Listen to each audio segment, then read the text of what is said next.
Attends, prends la peine de m'écouter, parce que je viens te dévoiler la puissance derrière la méditation de la parole de Dieu. Écoute, la parole de Dieu est la clé d'accès spirituel pour grandir en connaissance, en puissance et dans une intimité totale avec le Saint-Esprit. Attendre qu'on te donne un verset avant de lire ta Bible, ce n'est pas la méditation. La méditation n'est pas juste lire ou réciter la Bible. C'est réfléchir en profondeur, chercher, fouiller, fusionner avec elle et la laisser pénétrer dans ton cœur. Quand tu médites, tu donnes l'occasion au Saint-Esprit de te révéler les mystères cachés dans la parole. Quand tu médites, tu t'imprègnes de la parole, elle te transforme et elle façonne ton esprit.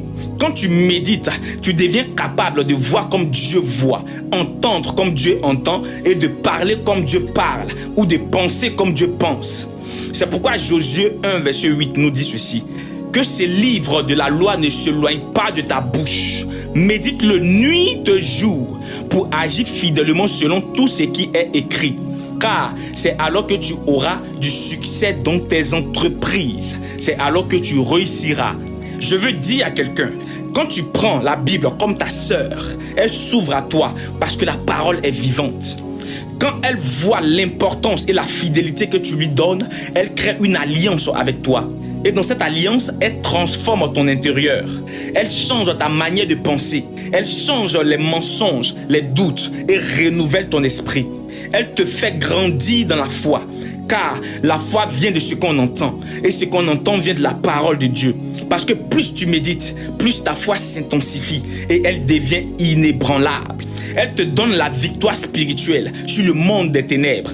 Car la parole de Dieu est une épée à double tranchante qui pénètre jusqu'à diviser l'âme et l'esprit, jointure et moelle.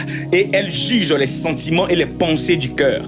Elle procure la paix, la stabilité, la réussite et le succès dans tes affaires. La méditation chasse la confusion, l'inquiétude, la culpabilité, l'angoisse, la tristesse, la désolation, la colère, la nervosité, l'amertume, la peur, la douleur et le manque de confiance en soi et le trouble intérieur. Et l'une des plus belles choses qu'elle fait avec toi, elle crée une parfaite connexion entre toi et le Père. Parce que tu entres dans les secrets de son cœur et tu entends sa voix plus clairement. Je l'aime, je l'affectionne, je la respecte, je l'honore parce que je l'ai épousée. Grâce à elle, je suis l'homme que je suis et je l'adore. Tu ne peux pas vouloir prétendre chercher le Saint-Esprit et tu balaies du revers de la main la parole. Ne savez-vous pas que l'Esprit Saint et la parole forment une personne? La parole n'est rien sans l'Esprit et l'Esprit n'est rien sans la parole. Même la transmission de l'onction et la puissance se fait par une déclaration qui est la parole. Jésus nous dit quoi dans Matthieu 4, verset 4? L'homme ne vivra pas seulement de pain, mais de toute parole qui sort de la bouche de Dieu. Écoute, sur le plan humain, la nourriture est ce qui apporte à l'homme la force, la croissance, l'énergie pour tenir tout au long de la journée. Mais si tu prives ton corps de nourriture pendant plusieurs jours, il se déforme, il maigrit et il s'affaiblit. C'est pareil avec l'Esprit de Dieu qui est en toi. Sur le plan spirituel, la nourriture de l'Esprit, c'est la parole de Dieu. Si lui aussi, tu le prives chaque jour de nourriture qui est la parole, ton feu qui est en toi s'affaiblit, rétrograde et parfois même il se teint. Et comme résultat, tu es livré aux tentations, au plaisir, à l'impudicité, le mensonge, la colère, les réseaux sociaux, aux distractions et parfois lié même à des esprits démoniaques. C'est la raison pour laquelle beaucoup n'arrivent pas à expérimenter la présence du Saint-Esprit. Donc si je dois extrapoler dans mes propos, je dirais que l'Esprit qui est en toi a faim parce que tu ne le nourris pas convenablement avec la parole. Écoute, au commencement était la parole, et la parole était avec Dieu, et la parole était Dieu. Elle était au commencement avec Dieu. Toutes choses ont été faites par elle, et rien de ce qui a été fait n'a été fait sans elle. En elle était la vie, et la vie était la lumière des hommes. La lumière luit dans les ténèbres, et les ténèbres ne l'ont point reçue. Je veux dire à quelqu'un, Satan maîtrise la Bible, mais toi tu maîtrises les réseaux sociaux, la télévision, le téléphone, l'hypocrisie et les gongonças. Satan a défié Jésus par la parole, mais Jésus l'a vaincu par la parole. Ayez la parole de vérité, la parole de sagesse, la parole de connaissance, la parole des mystères cachés, la parole de puissance et la parole de l'évangile. Dieu dit que la lumière soit et la lumière fut, que le soleil, la lune, les étoiles soient et ce fut ainsi, que les animaux, les arbres, les eaux et les êtres humains soient et ce fut ainsi. Pourquoi? Parce que la mort et la vie sont au pouvoir de la langue, c'est-à-dire la parole. Et c'est ce que tu déclares qui arrive.